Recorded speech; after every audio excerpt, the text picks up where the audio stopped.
ইস্তেঞ্জা খুব একটা জরুরি বিষয়। ইস্তেঞ্জা আমাদের সবাইকে করতে হয়। এটা যদি আমরা সুন্নত তরিকায় করি, নিষেধাজ্ঞা কিছু করে না, এগুলো যদি জেনে শুনে করি, তাহলে এটা স্বভাবের কারণ হবে, নেকির কারণ হবে।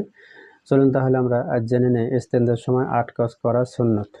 ইস্তেঞ্জার সময় 8 কাজ করা সুন্নত। 1 নম্বর, বা পা দিয়ে প্রবেশ করা। বা পা দিয়ে প্রবেশ করা, এখানে দোয়া পড়া। জুতো স্যান্ডেল পায়ে রাখা। 3 নম্বর, মাথা ঢাকিয়ে রাখা। টুপিদার হতে পারে, গামছাদার হতে পারে। 4 নম্বর, দিলে দিলে ইস্তেগফার পড়া, আওয়াজ করে নয়, দিলে দিলে ইস্তেগফার পড়া। 5 নম্বর, ঢিলা কুলুক ব্যবহার করা, প্রয়োজন মতো 3টা 5টা 7টা, যেটা যার দরকার হয়। 6 নম্বর, পানি খরচ করা, পরিমাণ মতো পানি খরচ করা। 7 নম্বর, ডাইন পা দিয়ে বাহির হওয়া, দোয়া পড়া।